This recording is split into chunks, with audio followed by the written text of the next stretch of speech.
Hello everyone, আসসালামু আলাইকুম। কেমন আছেন সবাই? আজকে আমি আপনাদেরকে আমার শ্বশুর বাড়ির পাশে আমার শ্বশুর কিছু গাছ লাগিয়েছিল, সেগুলো ঘুরে ঘুরে দেখাবো। তো আপনারা যারা আমার ভিডিওটি দেখছেন তারা ভিডিওটি লাইক কমেন্ট করবেন এবং আমার চ্যানেলটি সাবস্ক্রাইব করবেন। তো এখানে আমি কিছু আম গাছ দেখছিলাম। গাছে আম বেশি না আসলেও যা আসছে আলহামদুলিল্লাহ। এগুলা আম্রপালি আর ফজলি আম আর কি। এখানে মালটা গাছ লাগাইছে, মালটাও ধরছে কিছু, এখানে দেখতে পাচ্ছেন। আর লেবু গাছে অল্প কিছু পরিমাণ লেবু ধরছে। এই যে দেখেন জাম্বুরা গাছ, জাম্বুরাও কিন্তু ধরছে, বেশি ধরেনি, 4-5টার মতো। গাছও ছোট, গাছ অনুযায়ী ঠিক আছে আর কি। এই যে দেখেন এক ঝোপায় কতগুলো আম ধরছে। এখন চলে আসছি এই যে কামরাঙ্গা গাছ, ছোট একদম। আর এই যে এখানে টমেটো ধরছে, দেখছেন?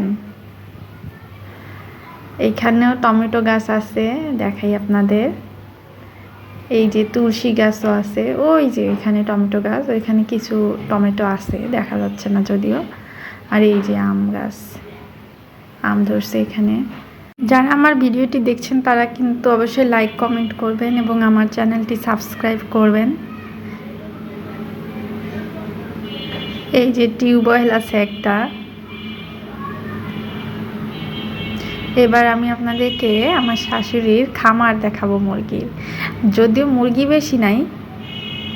এই যে দেখেন, মুরগি থেকে যা ডিম পাওয়া যায় দেখা যায় নিজেদেরই খাওয়ার জন্য দরকার হয়।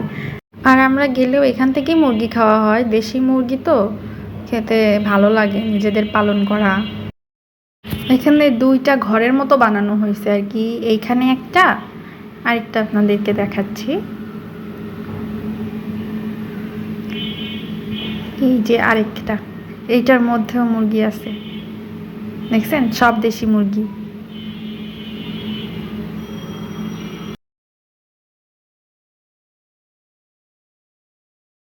তবে দেখেন কাঁঠাল গাছে কিন্তু বেশ কাঁঠাল ধরছে, নিজেদের খাওয়া হয়ে যাবে আর কি। এইবার চলেন আপনাদেরকে একটু এই যে টিউবওয়েল পাড়ে নিয়ে চলে আসলাম, দেখছেন? এখানে একটু পানির ব্যবস্থা রাখা হয়েছে যাতে মুরগিকে পানি দেওয়া যায় এখান থেকে নিয়ে। পরদিন আমরা সকালবেলা চলে আসলাম ঢাকায়। আসার পথে দেখি এখানে সুন্দর একটা গাছ, অনেক ফুল ধরছে। ভিডিওতে ভালো আসেনি, বাট দেখতে অনেক সুন্দর লাগতেছিল, সেটা একটু ভিডিও নেওয়ার চেষ্টা করলাম। তো আজকের মতো এখানেই শেষ করছি। ভিডিওটি ভালো লাগলে লাইক কমেন্ট করবেন এবং আমার চ্যানেলটা সাবস্ক্রাইব করবেন। ধন্যবাদ।